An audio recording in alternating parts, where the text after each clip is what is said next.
vamos a enlazarnos vía Zoom con el doctor César Delgado Guembes. Él es, él ha sido oficial mayor del Congreso, a quien le damos la bienvenida. Doctor Delgado, gracias por estar con nosotros. Muy buenas noches, Pilar.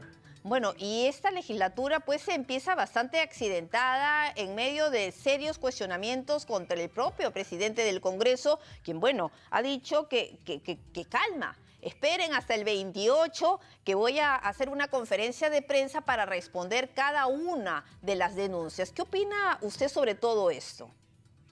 Bueno, en principio, el presidente del Congreso tiene la facultad de aclarar los aspectos que le son cuestionados y en la medida en la que él pueda aclararlos, eso aligerará su situación. Sin embargo, de otro lado, no se puede negar el derecho que tienen los congresistas a presentar una moción de censura y esta, a su turno, debe ser votada de inmediato. Las mociones de censura usualmente tienen prioridad dentro del orden del día del Congreso. Apenas se presenta una moción de censura contra el presidente, es decir, se presente en mesa o se presente en mesa de partes, debe dársele trámite de inmediato, se concede el uso de la palabra a quien la sustente, a quien esté en contra, y de inmediato se pone al voto. El voto es el que va a decidir si el presidente queda censurado o no. ¿Y con cuántas firmas se podría presentar esta moción de censura?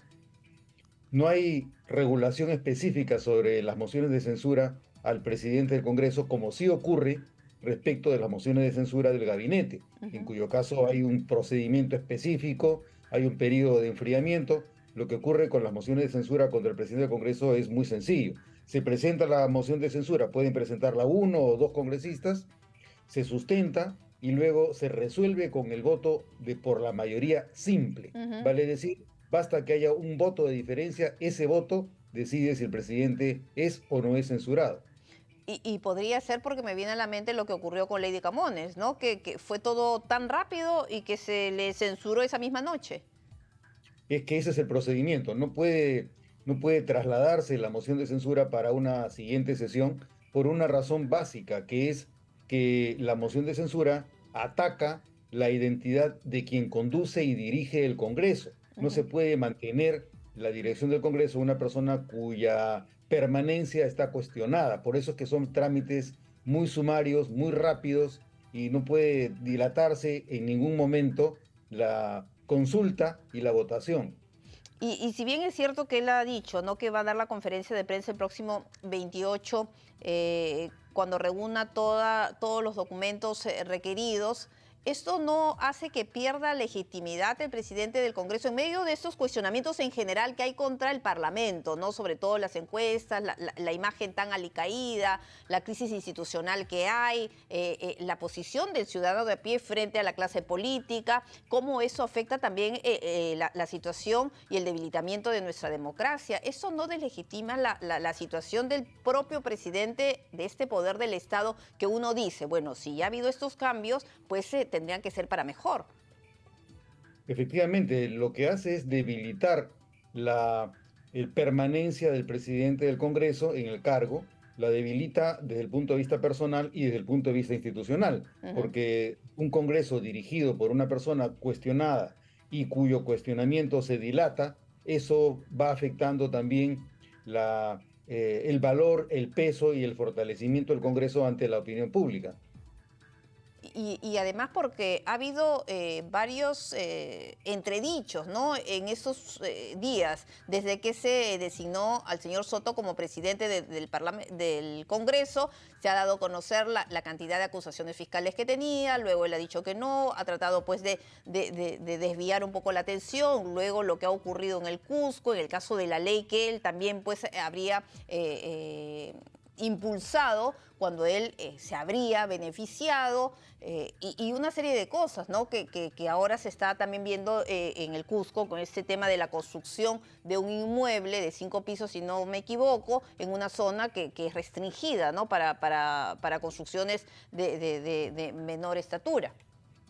Bueno, en principio todo va a depender de la aclaración que realice el presidente respecto del litigio en el que se encuentra. Ya se ha descartado la dimensión penal, falta que se descarte la dimensión civil, pero más allá de eso, Pilar, me parece oportuno mencionar que según parece, el señor Soto no es quien impulsó el proyecto que supuestamente lo beneficia solo a él. En Ujú. realidad beneficia a muchas personas más, pero él no fue el autor y él sí votó a favor en su momento, en la segunda votación. O sea, en Ujú. realidad, y por otro lado, como no es el autor del proyecto, no se le puede imputar a él interés particular. Si él ha Ok. votado, Así probablemente haya sea votado a por... favor. Bueno, es que él podría haberse abstenido, es cierto, pero también es cierto que cuando perteneces a una bancada y la bancada te empuja a que lo hagas, es difícil rehusarse independientemente del compromiso que pudiera tener en un beneficio. Eso es Ujú. cierto. ¿Hay un beneficio? Sí, hay un beneficio, pero el derecho a votar del congresista tampoco se lo puede negar nadie. Ujú. Esa es otra realidad que no puede obviarse, ¿no? Lo que estamos viendo, Pilar, me parece, es una vez más cómo tenemos un Congreso en el que los congresistas adolecen de fallas en competencias no solamente cognitivas, Ujú. porque a veces no conocen bien cuáles son los límites éticos, ni reglamentarios, ni constitucionales de su mandato, sino además Un tema adolecen moral, de ¿no? fallas de carácter éticas, Y claro, de ese es ética. el problema. Pero eso, ¿por qué ocurre? Ocurre porque los partidos nos proponen a candidatos que ellos mismos no han capacitado y no han filtrado en su momento para evitar que el electorado cometa errores como los que estamos cometiendo al haberlo elegido a él. Claro, y lo que queda para afuera es un sinsabor, una desazón frente a lo que está ocurriendo una vez más en el Congreso. Y hay que recordar las palabras también de Alejandro Soto cuando asumió la presidencia, luego de su juramentación, que dijo que iba a hacer algo totalmente distinto, que iba a cambiar y pasar la página de lo que hemos vivido, que iba a luchar abiertamente contra la corrupción y demás. Y vemos pues esta situación en medio de tantos cuestionamientos y bueno, el ciudadano de a pie dice más de lo mismo o peor. Sí. Y efectivamente, si tú pusieras en una balanza la necesidad de que se consulte nuevamente el adelanto de elecciones generales o la permanencia de este Congreso, nos encontraríamos con un dilema aún mucho más grande. ¿Quiénes reemplazarían a los actuales congresistas, Ujú. habida cuenta que seguimos no teniendo los partidos políticos que pueden realizar un cambio sustantivo en la historia reciente del Perú? Ese es el gran problema. Los partidos políticos no están realizando su misión desde ahora y nos estamos concentrando en lo que ya tenemos, pero no estamos pensando en lo que queremos tener de aquí a cortísimo plazo, porque el año 2026 ya lo tenemos encima. Y no solamente es lo que está pasando con el presidente del Parlamento, ¿no? Entre comillas, la repartija que ha habido en las diferentes comisiones del Parlamento, donde, por ejemplo, en el caso pues de la presidencia de la Comisión de Educación está cayendo sobre este congresista tan, pero tan polémico y cuestionado por esas declaraciones ¿Qué que además pasa? él dice, ¿no? Que todo es normal. Ese es el problema. Y nuevamente tenemos Y en la el mismo Comisión de inconveniente. Educación, que supuestamente debe ser una de las más importantes, ¿no? La de educación, la de constitución, la de justicia, la de economía, la de presupuesto, Ujú. son críticas, pero el problema es que este hábito de cambiar de mesa directiva y de cambiar de comisiones también nos representa otro costo importante, que es la inestabilidad y el cambio que constantemente se viene haciendo en la conducción del Congreso. Ahora tú estás viendo que también ya se cambió de oficial mayor, se va a cambiar a toda Así. la plana general de los funcionarios en el Congreso. Eso no ayuda para nada, Y porque eso se ese es el acostumbra problema. que cada presidente nombre a su oficial mayor, que no ayuda en una continuidad. Ese es el gran problema, Pilar. Mira, cuando yo llego al Congreso el año 1980, el oficial mayor que estaba a cargo era el señor Luis Chacón Saavedra y era el oficial mayor, me parece que número 12 de la Cámara de Diputados desde comienzos, desde más o menos 1860, el oficial mayor número 12.